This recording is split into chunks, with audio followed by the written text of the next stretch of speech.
Everyone, and welcome to OneMicNite. Today's episode is incredible.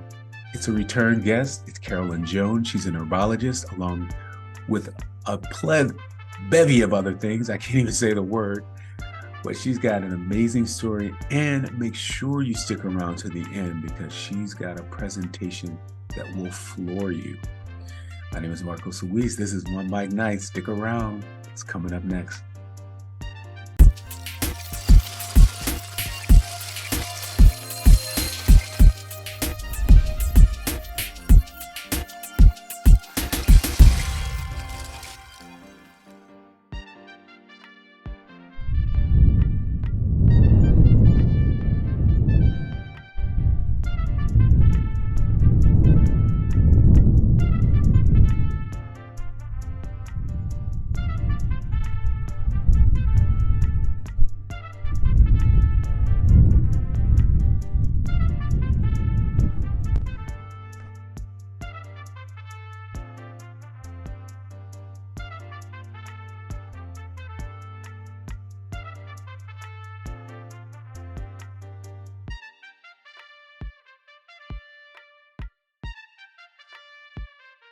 Okay, so we're back with Carolyn Jones, and we're talking about food.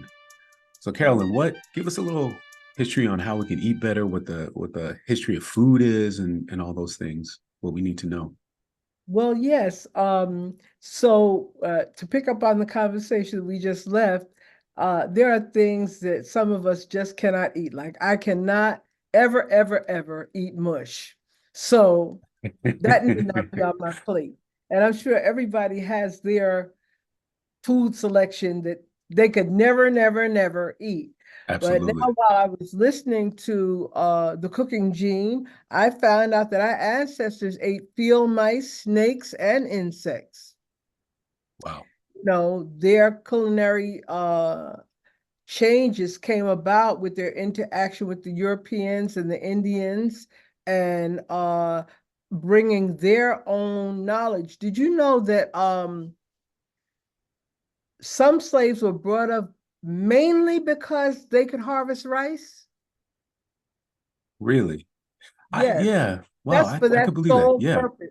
So Mm-hmm. we always hear about the rice being braided in the hair, but Mm-hmm. there was a faction of slaves that was brought over just because they had this knowledge. Another just because they were great fishermen. Right. Yes, this book is highly This. recommended. It's so much to take in. I know I'm going to have to listen to it at least two more times to be able to retain the information because when it first hits you, you're like, oh my God, because he like weaves it together. He weaves our history together, and you end up with this great big tapestry that you had never thought of because no Wow. one brought it to your attention. And see, that's what we're missing. I mean, we know the historical parts of our history through the white people. True. It's not, And and it's not well, our through perspective the white system that system. was Mm-hmm. set up, the colonial Right. system, and the very racist. I mean, it doesn't even make sense to dislike people because of their skin color if you Right. really, really think about it. But there was something I wanted to bring out to you. It slipped my mind for right now. But the main thing that I want to say about this whole eating situation is we didn't always eat like this. We Right. ate even in, oh, I know what it was. I met a 107-year-old woman the other day, and she said, I don't know my history. Wow. Imagine living for 107 Wow. years and you still don't know. Right. Right. I don't know See, as much as I now would you, like. oh my gosh, now you take me down a whole nother road because, from our perspective, think about it too. Our history is something that's been taught to us. It's just verbal. It's we tell it and we pass the history down like that. Because back then we weren't allowed to write. We didn't have the knowledge to write and document it once we got here. So a few of us maybe knew a couple of things to do, but you know, mostly it's just passed down through history, through talking It's and true, sharing but it's stories. also a myth. You A know myth. why? Why? because the Schomburg Library exists. I used to make that an assignment for my students every semester. They had to either go to the Schomburg or use their digital library. Mm. On the Underground Railroad doc I was mentioning to you, Mm-hmm. this historian got information about us out of Mexico. I didn't know that Mexico was a part of the Underground Railroad. Exactly. That was my reaction. I'm And she would stunned. not have found the information out without looking through the Spanish documents. Our history is documented in other countries and so then it hit me, and I had to chastise myself that the only language I'm fluent in is English. I can read a little French, I can read a little Uh-huh. Spanish, but now if they had told me back in the day the total relevance as it related to my culture about learning a language, I would have seen it differently. Right. So do you see what I Right. mean? Absolutely. Absolutely. Which then goes on to say, from what you just said too, is why we need to check our sources and verify a lot of information, because it's not just what we're being fed here in the United States. It's not one source, but you have to take multiple sources of information and then draw your conclusions from that. That's right. And draw it from your own research, like you said. Mm-hmm. Uh, I highly recommend that people go to the Schomburg, make that a part of their lifestyle. And for those viewers who aren't, don't That's know what the Schaumburg is, that's here in New York City. But like you said, you can, find it digitally, information Yeah, digitally, I they have think, from plenty of Schaumburg. Mm-hmm. documents online Online. that yeah. And every time you get the chance, I mean, when I was in the sixth grade, I remember coming home very depressed because I thought only 3 Black people had done something.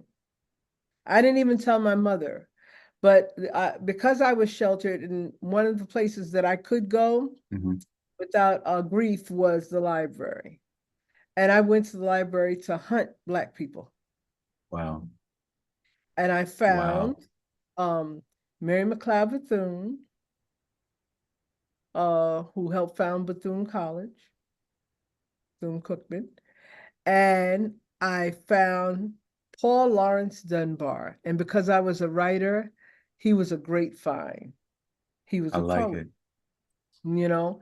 So we have forgotten to go on discovery, staying buried in the technology. Of course, you could find things on technology, but there's nothing more organic than holding the wood turned into paper and reading the ideas that people have immortalized for you to learn from. Absolutely. And this is the importance of Black History Month. People want to know, why do you have Black History Month? Because we're finding out all the history, all the information about our people that we didn't know, that we weren't taught. We had limited access to. Like you said, you only knew 3 people. Of course, everybody know Martin Luther King Jr., those types of Well, that figures. was that he had me. Yeah, we Yeah, talking. I'm just saying in For general, me, but it was yeah. Oh yes, now now, mine was Booker T. Washington, George mhm, Washington Carver. I can't even remember the third one. right.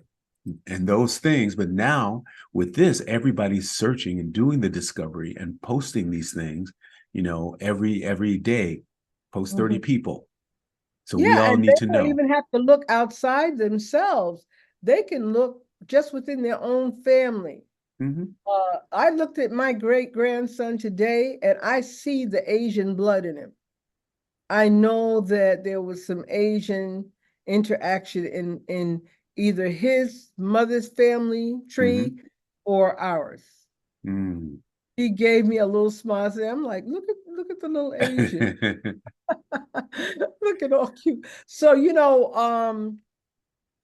yes, our bloods have intermingled. And yes, we need to know. My granddaughter, Madison, had gone on ancestry.com, and she found out that she found an Irish woman in our bloodline. I And she believe it. found a picture potentially of one of the plantation houses. She's on a quest right now. So she's the person in the family that is getting ready to be the genealogical finder. You know? I love it. I watch Dr. Henry Louis Gates all the time on Finding Your Roots. Yes, You know, it's fascinating. It's fascinating. You learn so much about the history, you know, yes. it's And imagine what empowering, we could find in our own bloodline. You know, right? there's probably properties that just not to even cash in on it, but to just know it was there. Yeah, yeah, Hmm. right, And just to emphasize that point, how Oprah found out that one of her relatives was an educator, the same way she educated all those young girls, like right, that type of energy. right, So it's interesting. It would be interesting to know how that energy came down. Like I believe that I'm an herbalist because my grandparents were sharecroppers and my mother right. taught Yeah, yeah, God. But yeah. really, I like the word agricultural specialists because they knew how to make the food grow, they knew how to harvest it, and they sold it. So Oh, can I share this with you now of that I've put course. Let's together go. Let's go. all hours of the night just for you? So I entitled this Soul Food, a Historical Perspective. We're going to talk a little bit about soul food because some food critics argue that soul food represents the slave owners' leftovers, and others have the perspective that the health consequences of a sustained diet of sugary and fatty foods has been detrimental for us, not even focusing on, you know, the fact that they were leftovers.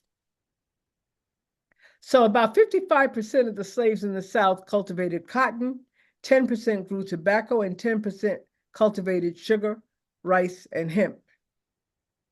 About 15% were domestic servants, and the remaining 10% worked in trades and industries. And I got that from the African American Odyssey by Darlene Clark Hine. Also, the other authors were William C. Hine and Stanley Harrell.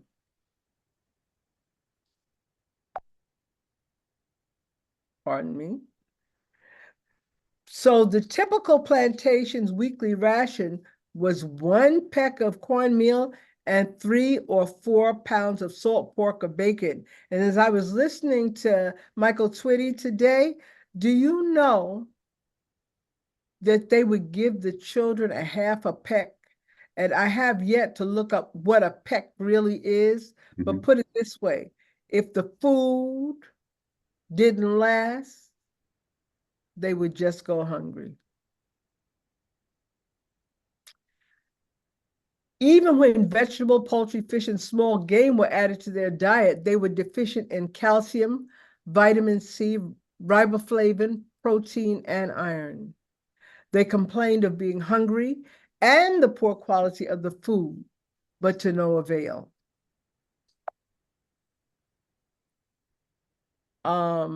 And I don't, this thing jumped, pardon me. I don't know where it jumped to now. Will you forgive me for this madness? Yeah, sure. Okay.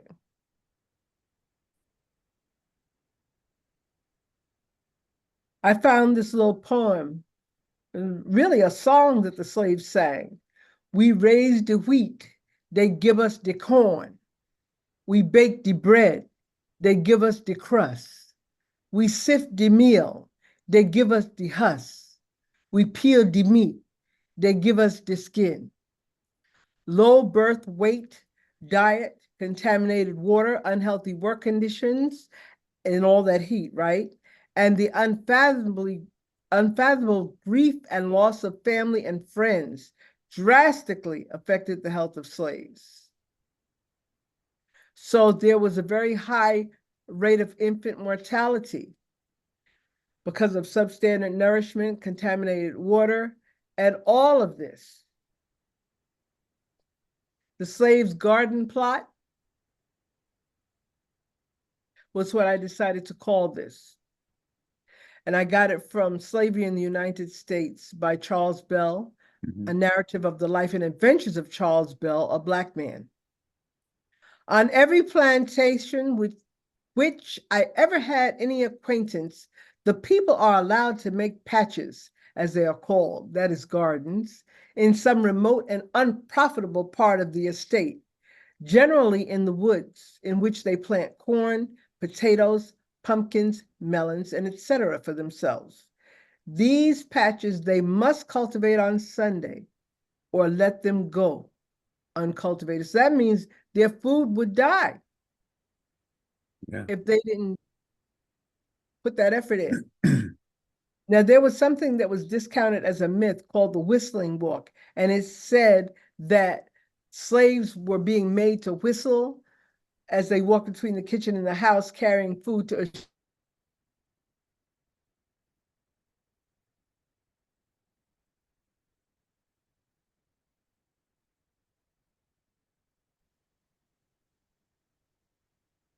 Now, that said, Arturo Schomburg was instrumental in clearing up a lot of myths about Black people.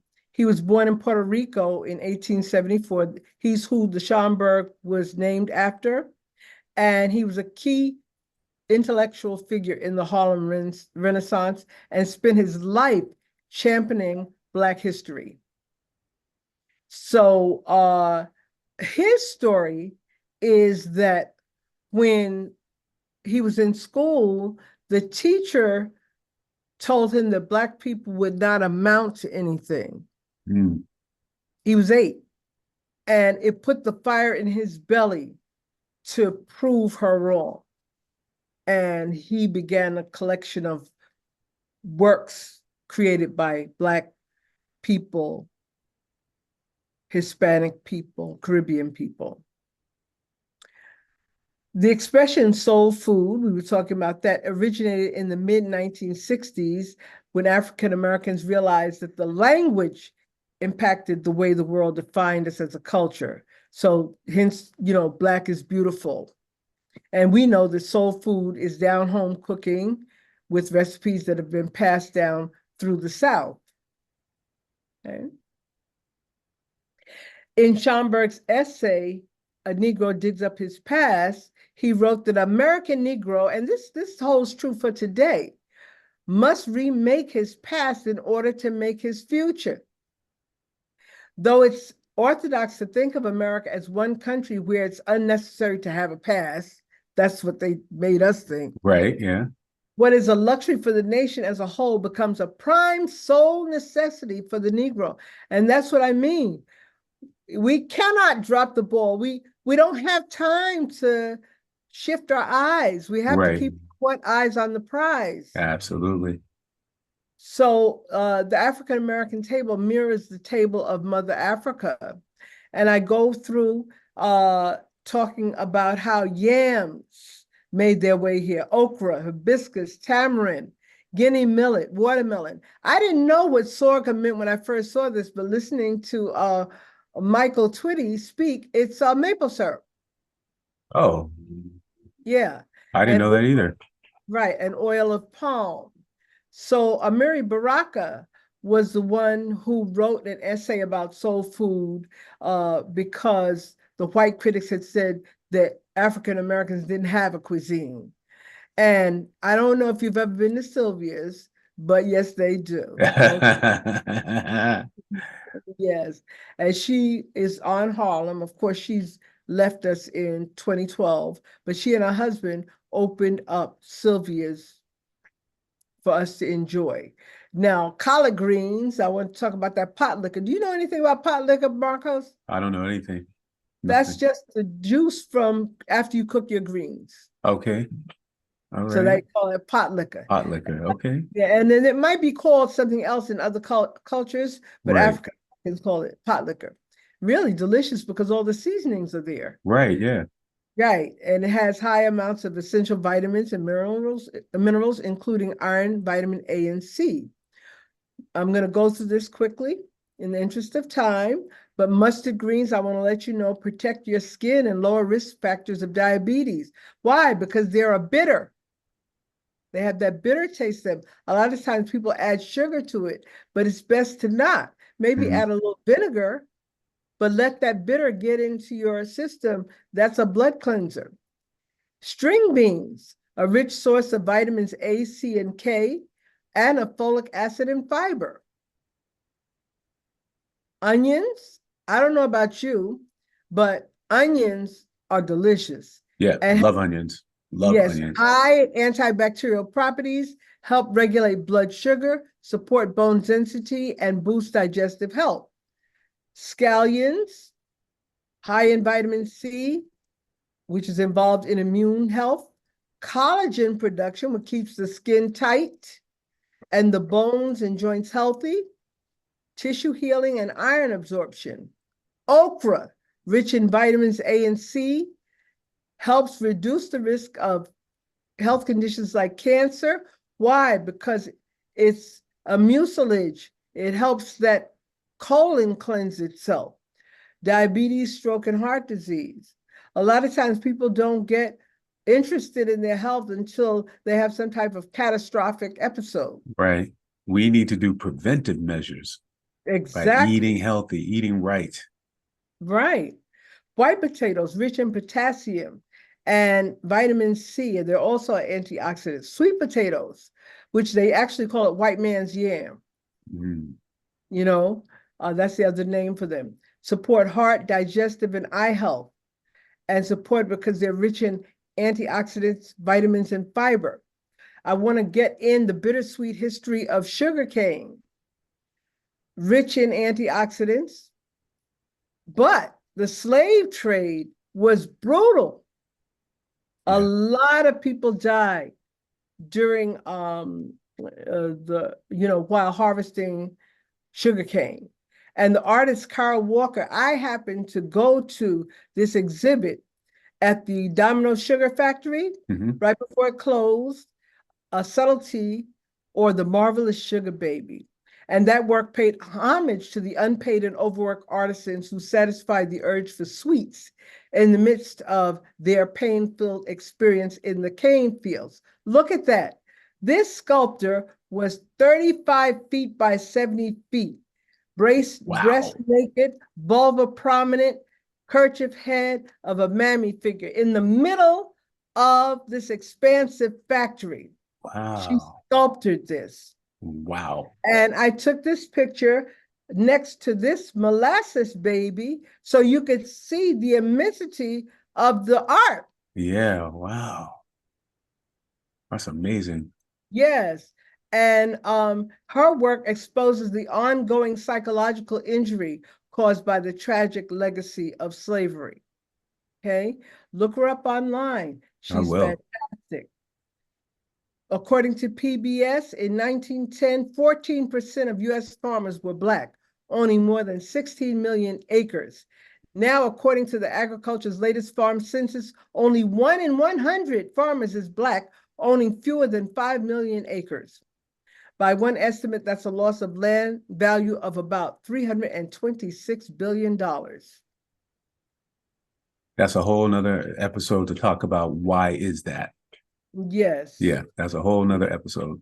Yes, it is. Farm to fork. These are the 5 steps that happen from the farm till it gets to our mouths.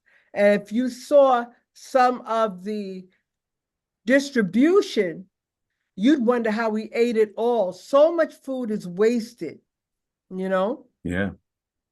Now, these are resources that people can look to. High on the Hog is on Netflix. And also Jessica B. Harris, who curated the African American Garden at New York Botanical Garden, wrote a book, High on the Hog. And also, she wrote many books, but High on the Hog is one, and My Soul Looks Back is another. And Michael Twitty, who I've been mentioning, wrote The Cooking Gene, A Journey Through African American Culinary History in the Old South. Both of them are culinary historians. I want to end this by saying, giving you a quote by Dr. Sebi, which we've been familiar. Real soul food is food that enhances the soul, our central sun, our melanin, our carbon, fruits, vegetables, grains. This is the real soul food. Yes, it is. Yes, it is. Yeah. Wow.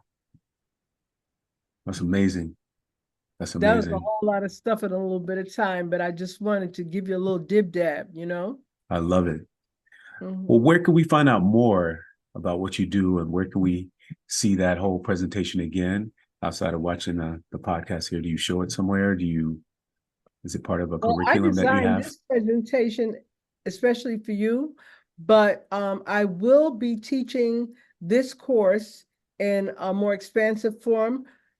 I'm a faculty member with the Matthew Wood Institute of Herbalism, Okay. and I'll be teaching that course later on this month.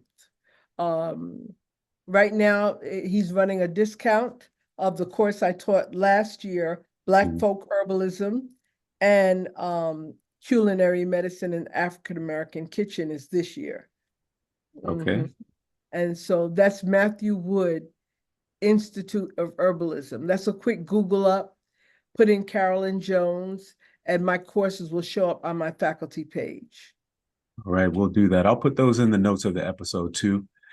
Mhm. How can we what's your Facebook? How can we connect with you, one-on-one on Facebook Oh, okay. Well, my website, or certainly, website? Yeah. yeah, I would love for you to subscribe there. That's www.behealed.info, BEHEALED.info.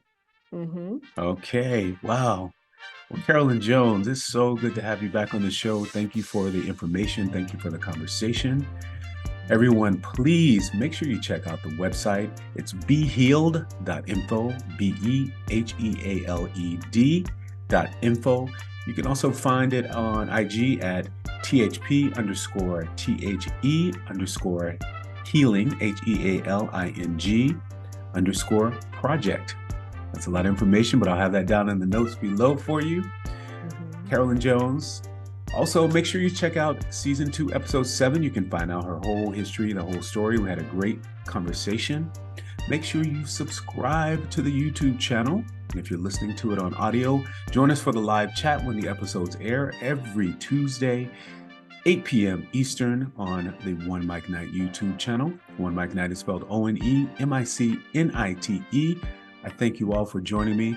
My name, of course, is Marcos Luis, Marcosluis. You can inbox me on Instagram. And also, get ready. The Harlem International Film Festival is back, coming up soon. I'll be moderating those events. If you have films, you like films, and you're a supporter of the arts, make sure you come up there and check out some great documentaries and films done by some local and international artists. We'll see you next time. This is OneMicNite. See ya. Bye. Thank you.